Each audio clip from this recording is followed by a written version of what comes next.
Halo, apa kabar? Saya Nico Omediongkere, VP Research and Analysis di PT Valbury Asia Futures. Welcome to Valbury News.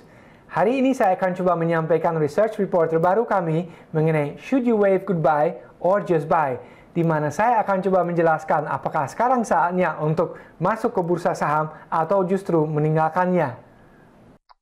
Oke, berhubungan bursa saham di mana-mana anjlok belakangan ini, kita akan melihat kondisi bursa saham di seluruh dunia, dan terutama kita akan melihat juga di Amerika Serikat pergerakannya belakangan ini seperti apa, karena seperti kita tahu juga, kalau kita ingin tahu bursa saham akan kemana, kita selalu harus mengacu kepada bursa saham di Amerika Serikat, karena mereka masih menjadi trendsetter di mana-mana. Nah, kalau kita melihat grafik terakhir ini, mungkin saya pernah menampilkan sebelumnya kalau saya tidak salah, adalah grafik dari Dow Jones Industrial Average atau indeks yang paling banyak dicermati oleh pelaku pasar di dunia. Nah, kita melihat di sini ada pola wedge yang biasanya implikasinya negatif atau bearish, dan seperti kita lihat bulan terakhir ini ada breakdown di mana harga keluar dari pola wedge dan menunjukkan bursa yang bearish atau turun.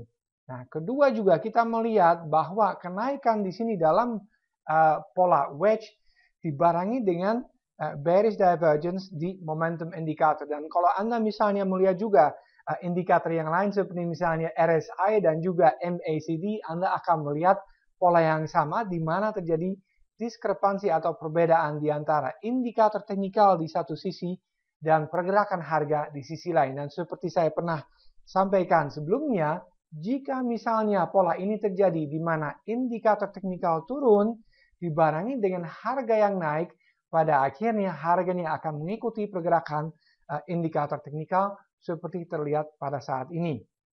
Nah, nanti juga ke depannya kita harus melihat kira-kira koreksi yang berlangsung pada saat ini akan sampai di level berapa. Dan kalau kita melihat di sini, Fibonacci retracement sebesar 61,8% menunjukkan bahwa levelnya di sekitar 16.000 akan menjadi supportnya. Nah, bukan tidak mungkin tidak akan turun di bawahnya, namun level ini akan sepertinya merupakan level psikologis ke depannya.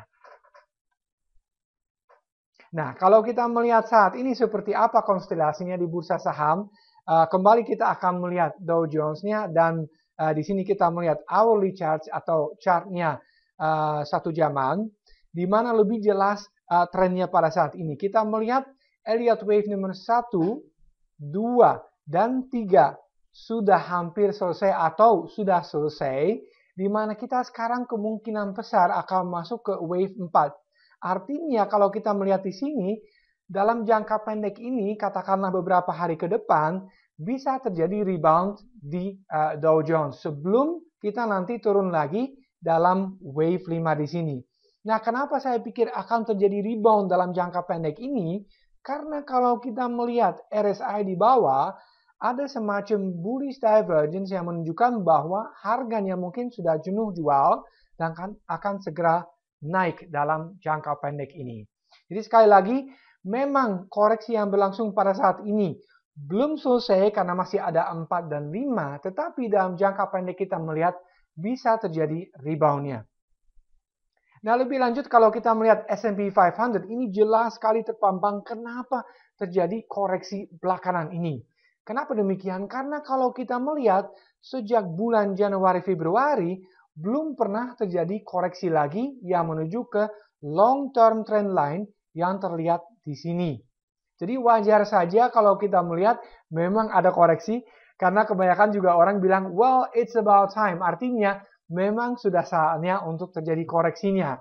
Nah, sekarang menurut saya kita di sini, di mana orang bilang, wah hati-hati, kayaknya saham itu akan turun terus. Jadi sebaiknya kita keluar saja. Dan nanti terakhirnya kalau kita misalnya menuju di sini ke supportnya di sekitar 1880, mungkin kebanyakan orang akan mengatakan, oh my god, it's time to sell. Atau kita sebaiknya jual aja karena memang saham akan turun terus. Nah, justru disitulah saatnya untuk beli sahamnya.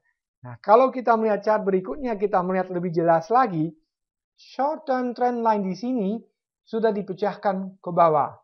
Lalu kita melihat longer term trend line di sini yang tadi saya katakan dengan supportnya di sekitar 1880. Nah, ini levelnya akan sangat penting. Namun, jika misalnya level ini pecah, kita masih punya support berikutnya di antara 1800 dan 1825 maupun di antara 1725 dan 1750. Di sini adalah danger zone atau zona bahaya sebutnya, di mana kalau harga atau indeks masuk di zona ini, kita memang perlu lebih waspada. Namun pada saat ini saya melihat masih cukup aman untuk buy on weakness pada saat ini dekat supportnya di sekitar 1880. Nah, saya punya beberapa alasan sekarang kenapa bursa kemungkinan besar akan naik lagi ke depannya dan bukan turun secara terus-menerus seperti dikatakan sama beberapa orang pada saat ini. Kalau kita melihat misalnya short interest atau jumlah orang yang telah menjual, kita melihat sekali lagi menuju ke zona di mana sering terjadi reboundnya.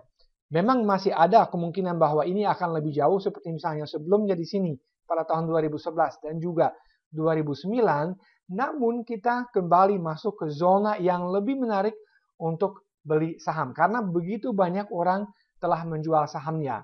Dan menarik juga untuk disampaikan bahwa pada saat ini justru investor institusi yang agak hati-hati pada saat ini dalam menjual saham, namun mereka pasti akan kembali menurut saya karena alternatif investasi yang lain tidak begitu menarik. Kalau kita misalnya melihat yield obligasi pada saat ini berada di bawah misalnya dividen yang diberikan sama perusahaan yang tercatat di bursa. Jadi saya rasa kalau misalnya bonds itu yieldnya turun terus, mereka akan kembali beralih ke saham. Lalu kalau kita melihat pasar properti juga kelihatannya tidak begitu menarik karena di samping harganya turun lagi pada saat ini, juga likuiditasnya tidak terlalu tinggi. Lalu kalau kita melihat juga ekonomi tersendiri, kita melihat bahwa leading economic indicators dari Conference Board yang ditunjukkan sama garis merah di sini, itu masih naik pada saat ini. Oleh karena itu juga kita melihat bahwa ekonomi sebetulnya masih bisa menopang pergerakan harga saham karena sebelumnya kalau kita melihat di sini 2005 hingga 2007 leading indicators turun dulu sebelum bursa turun pada akhirnya. Jadi saya rasa upside-nya masih ada untuk bursa meskipun sudah memang sangat bullish karena ekonominya di sini masih naik kita melihat. Nah, ini juga menarik untuk diperhatikan bahwa Dow Jones secara rata-rata memang paling banyak turun dalam sejarah pada bulan Agustus dan September. Dan kita melihat di sini juga bulan Agustus justru bulan yang paling buruk sejak 1990 hingga saat ini. Jadi memang kalau kita melihat koreksi pada saat ini, saya rasa masih sangat-sangat wajar. Dan terakhir saya juga punya rekomendasi untuk Anda, karena saya tahu sekarang Anda mungkin bertanya, ya kita harus melakukan apa dengan informasi ini? Nah menurut saya kalau misalnya bursa turun lebih jauh lagi, saya rasa ada peluang yang luar biasa di indeks Kospi dari Korea Selatan, yang sekarang pada saat ini berada dalam wave 3. Dan kalau kita melihat dalam sejarah, biasanya wave 3 itu paling panjang atau paling jauh pergerakannya. Dan kita melihat juga, sekarang secara lebih dekat lagi kita melihat sebetulnya kita dalam wave 3 dari wave 3. Dengan kata lain seharusnya Kospi itu menawarkan peluang yang bagus sekali dalam beberapa bulan ke depan. Ya, dan kalau saya melihat level pada saat ini di sekitar 263 itu menawarkan upside-nya yang cukup besar hingga sekitar 280 sampai 290. Jadi untuk merangkum kembali, sekarang saya rasa bukan saatnya untuk panik, tetapi untuk mulai melihat untuk buy on weakness. Sekian dari saya saat ini, sampai jumpa di Valbury News berikutnya.